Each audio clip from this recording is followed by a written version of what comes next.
Alors maintenant, ça c'est un exercice un petit peu compliqué. Oui, un peu vraiment compliqué, s'il n'y a aucune indication. Alors on prend deux réels, donc lambda et mu, qui sont donc, on a pris ici le couple lambda mu qui appartient à R carré, avec cette relation-là, qui sont définis tels que, ils sont tous les deux strictement positifs, très important, mais on a cet ordre, c'est-à-dire que lambda est inférieur ou égal à mu.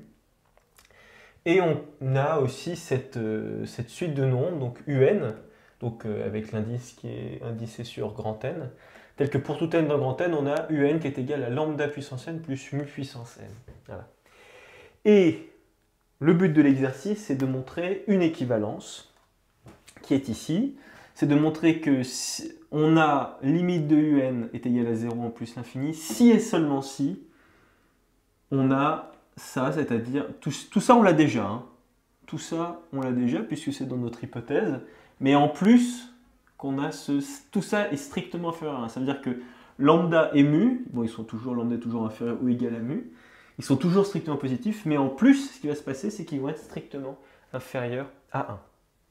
Alors, on nous donne dans l'énoncé un indice pour réaliser cet exercice, c'est de factoriser par mu puissance n. Bon, on va y venir. Déjà, ce qu'il faut remarquer, c'est qu'on nous demande de prouver une équivalence. Donc quand on nous demande de prouver une équivalence, ce qu'on va faire, c'est qu'on va raisonner par double implication. Donc, si jamais, alors on regarde quel est le sens d'implication, quelle est la première implication la plus simple. La première implication la plus simple, je pense que c'est celle qui va de la droite vers la gauche. Bah oui, parce que si vous avez lambda et mu qui sont compris entre 0 et 1 strictement, donc attends, on va le rédiger, si lambda et mu, on va l'écrire comme ça, appartiennent à 0, 1 au carré. Il faut vraiment que vous vous habituiez,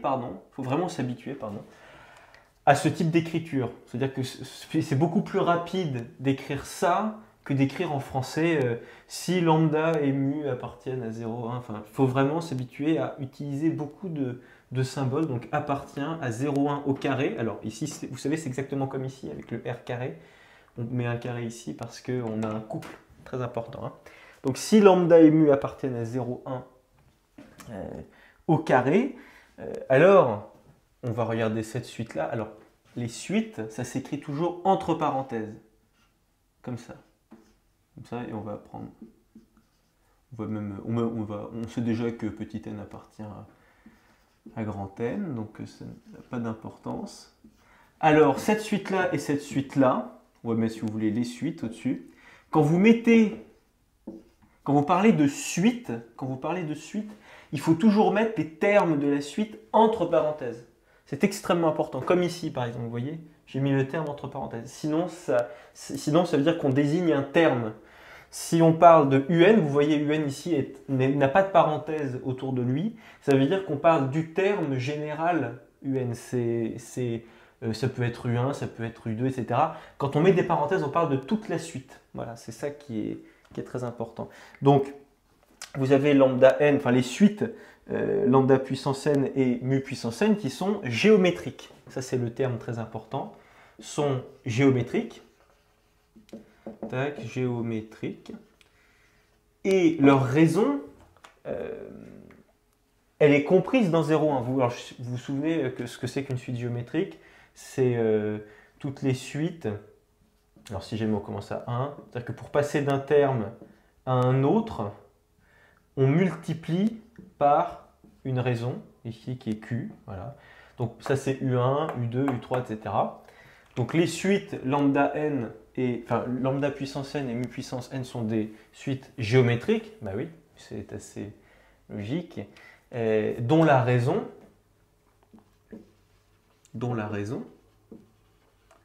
est comprise, enfin, ou dont leur raison plutôt, appartient à, là j'écris en abrégé, à l'intervalle 0,1.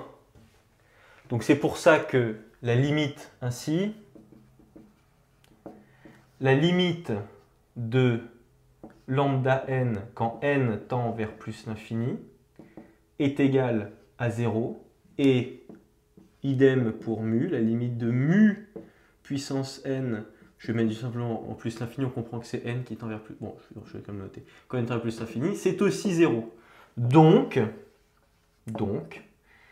la limite de un quand n tend vers plus l'infini, c'est bien égal à 0. Donc, ce premier sens a été démontré. C'était pas le plus compliqué, on n'avait peut-être même pas besoin de créer, c'est-à-dire de créer artificiellement ces suites géométriques. C'est simplement pour rappeler ces termes-là, suites géométriques, qu'on va revoir bien évidemment dans d'autres chapitres. Mais voilà, donc on pouvait simplement passer directement à là, en soulignant bien que lambda et mu appartiennent à 0. Voilà, donc là, c'était pour la première implication. La deuxième, elle est un peu plus subtile. Et dans l'énoncé, heureusement, ils nous aident un petit peu. Ils nous disent on va factoriser par mu puissance n. C'est parti. Alors, comment est-ce qu'on va faire ça? D'abord, on va écrire un. Donc, soit n qui appartient à grand N. N'oubliez toujours, même si tout est défini dans l'exercice, n'oubliez pas de rappeler ça, hein, soit n appartient à n, quand vous utilisez des indices numériques, soit n appartient à n, et vous prenez un, donc, qui est égal à lambda puissance n plus mu puissance n. Et là, il nous conseille donc de factoriser par mu puissance n. Ça, donc, c'est égal à mu puissance n, facteur de lambda sur mu puissance n, parce que je vous rappelle que, ah oui, c'est très important, je le mets ici, a puissance n sur b puissance n, c'est égal à a sur b, le tout puissance n. Certains l'oublient quelquefois, ça c'est très important. C'est-à-dire que là, j'ai factorisé tout ça par mu puissance n, c'est pour ça que je peux tout mettre. Je peux mettre comment on appelle, des parenthèses, voilà, plus 1. Voilà. On a ça. Alors, à quoi est-ce que ça va bien pouvoir nous avancer ce truc? Alors oui, excusez-moi.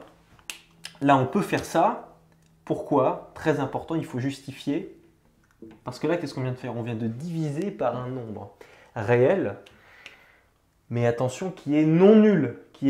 Donc, il faut vraiment l'écrire, car mu différent de 0. N'oubliez jamais que quand vous factorisez, du moins quand vous divisez par un nombre, voilà, quand vous êtes obligé ou contraint, j'allais dire, de diviser par un nombre, n'oubliez jamais de rappeler que cette division est possible et viable parce que ce nombre est différent de 0.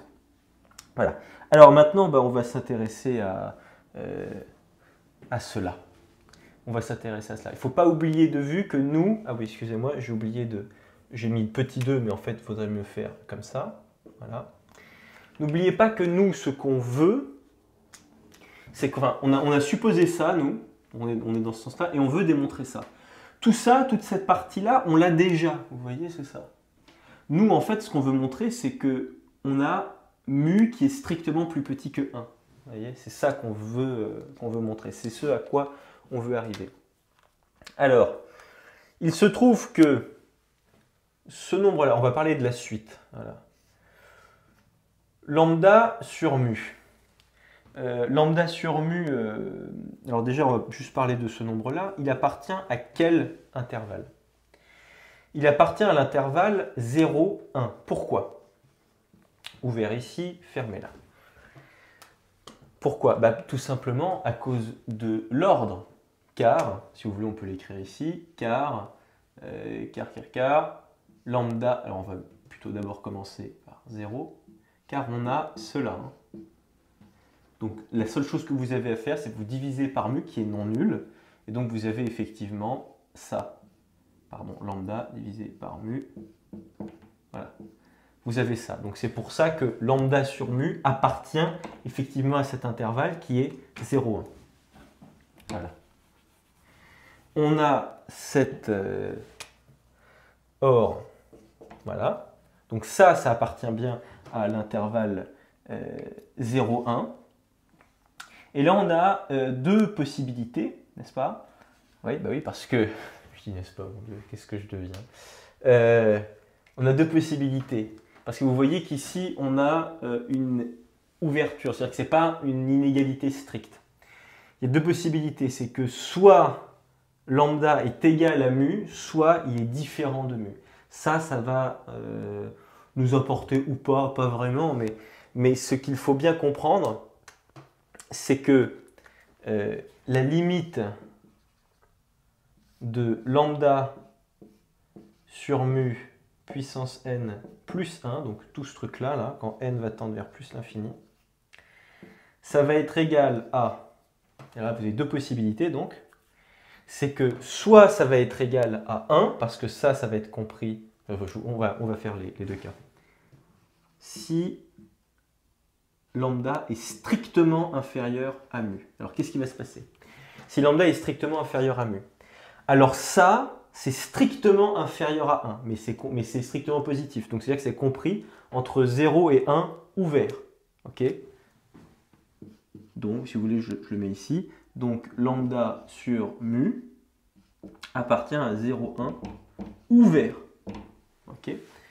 Donc la limite de ça, quand on a donc lambda qui est différent de mu, qui est strictement inférieur à mu, ça va être 1, puisque ça va tendre vers 0.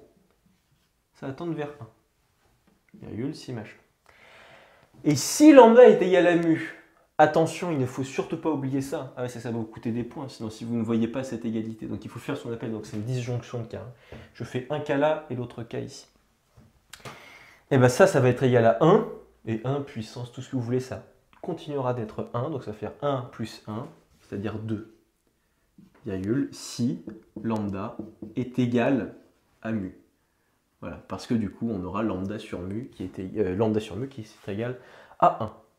Donc, qu'est-ce que cela nous apporte? Eh bien, il se trouve que on comprend que ça va tendre soit vers 1, soit vers 2. Mais on sait aussi, et c'est ce qu'on a supposé, que un tend vers 0. Voilà. Donc là, on va l'écrire ici. Or, la limite de un quand n tend vers plus l'infini, c'est égal à 0. Ah. Mais comment c'est possible si ici, on a quelque chose qui tend soit vers 1, soit vers 2? Eh bien, la seule possibilité, c'est que ce soit ça qui tende vers 0. Ainsi, la limite de mu, puissance n, quand n tend vers plus l'infini, est égale à 0. Or, très important, mu est strictement positif. Mu est strictement positif. Donc comment est-il possible que mu puissance n, que la limite de mu puissance n quand n tend vers plus l'infini, ce soit 0 si mu est strictement positif? Il n'y a qu'une seule possibilité à cela, c'est que mu soit compris strictement entre 0 et 1. Voilà la solution. Donc, on pourrait mettre ça, je mets une implication, donc mu appartient à 0, ça on l'avait déjà, mais surtout il est strictement inférieur à 1. C'est la seule possibilité qu'on a. Et donc, nous, on a déjà ça, ainsi, on va l'écrire ici, ainsi, on a, ça, tout ça on l'avait déjà avant, ce que je suis en train d'écrire, puisque c'était dans l'énoncé, mais a fortiori maintenant, on a aussi ça. Voilà. On a aussi le strictement inférieur à 1. Voilà comment est-ce qu'on résout cet exercice, qui est un petit peu difficile, mais qui reviendra sous diverses formes, sans doute, dans d'autres exercices. Voilà.